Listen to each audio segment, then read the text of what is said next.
It looks like a portable art gallery on your very own skin, but it's not a tattoo. Juju Chang met a woman whose body has become a canvas for artwork. If art is beauty, and beauty is only skin deep, then Ariana Page Russell may be the purest artist in the world. Describe exactly what happens to your skin if you scratch it. It just gets red at first, and then it puffs up. It takes about 5 minutes, it puffs up, and then kind of turns white and red. Does it hurt?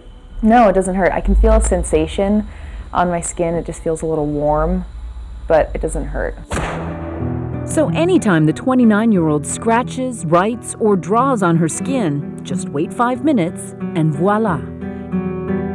It's a condition called dermatographia, literally writing on the skin. And for Ariana, it lasts only about 30 minutes. Clearly, this artist has symptomatic dermatographism, because if you look at the work itself, you have the raised center and then you have the red around it, which means she is getting a histamine response. Dermatologist Doris Day says it's a reaction similar to hives, and it's not that uncommon. About 5% of the population has some form of it. You may have dermatographism based on certain specific situations, such as a stress or a cold. I mean, there's basically anything can cause it, and in any given individual, they may have their own personal triggers. Ariana's personal trigger is usually the end of a blunt knitting needle, and it's also her artistic brush. And her skin? People have said, you know, for me, skin turns into a canvas. I use my skin as a canvas. And since her canvas is temporary and not quite suitable for hanging on a gallery wall, she photographs it.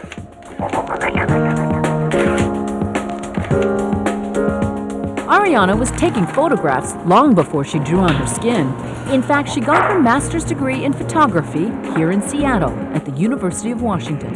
When did the light bulb go off in your head that you could combine your skin and your art? Well, it started with the idea of a blush, because I was getting really frustrated about the amount of teasing that was happening. It was mostly just, you know, my friends joking around, but then people would always say, "Oh, your face is so red, are you okay?" Growing up, she blushed easily and often had welts on her skin. But she thought that was normal. Only in college did she learn it might be an autoimmune disorder. By then, as a budding artist, she was drawn to the mystery of her skin. I just thought, you know, there's something really powerful in that, because I have no control over it, it just happens.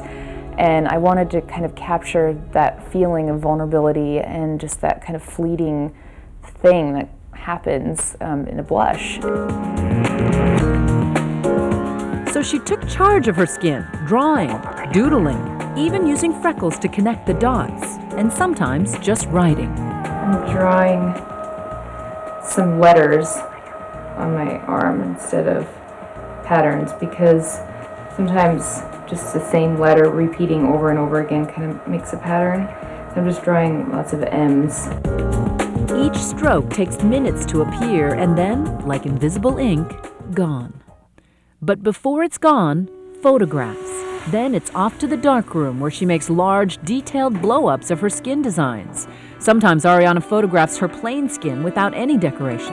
I start with photographs of skin and enlarge the image so that you can see the details of the pores and the hairs, and so when you look close you can tell they're photographs of skin.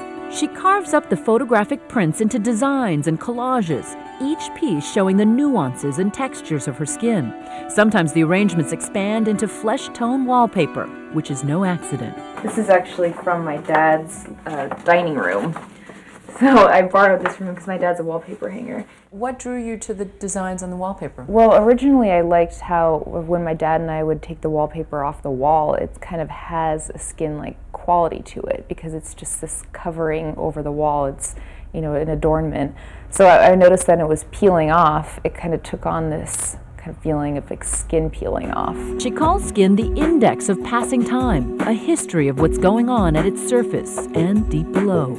Skin in general, I think, is really fascinating because of what it is. You know, it's our largest organ. It's permeable, but it's, you know, it's really strong, but it's also really vulnerable. It keeps us alive. What kind of reaction do you get? I mean, do people ever look at you and go, "This is crazy"? People think it's pretty weird.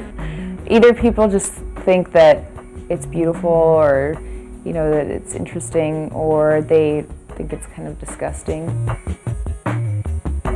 Whatever they think, they're starting to buy it for as much as $4,500 for a finished piece at shows in Reno, Seattle, and recently here in New York at the Magnan Projects Gallery. In general, our gallery is really interested in unique uses of materials, and so we definitely found what she was doing to be really interesting. Gallery co-owner Dara Metz was taken by the ephemeral quality of Ariana's work. Really, it's beautiful to me. She's creating something really beautiful out of something that is probably an unattractive, or seen as an unattractive, skin condition. And that's the key to Ariana's art. She took a bothersome and embarrassing medical condition, discovered the beauty in it, and made it into, well, a work of art. Like many artists, Ariana works a real job to help make ends meet. For her, that's back home in Seattle at, no surprise, an art gallery.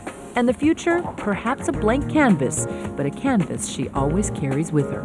If there were a pill that I could give you to fix your syndrome, would you take it? No.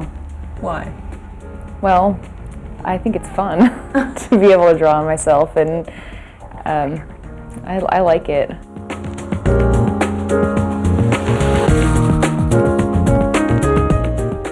That's it for our first hour of 2020. Coming up next, John Stossel has a question about sex. How young is too young?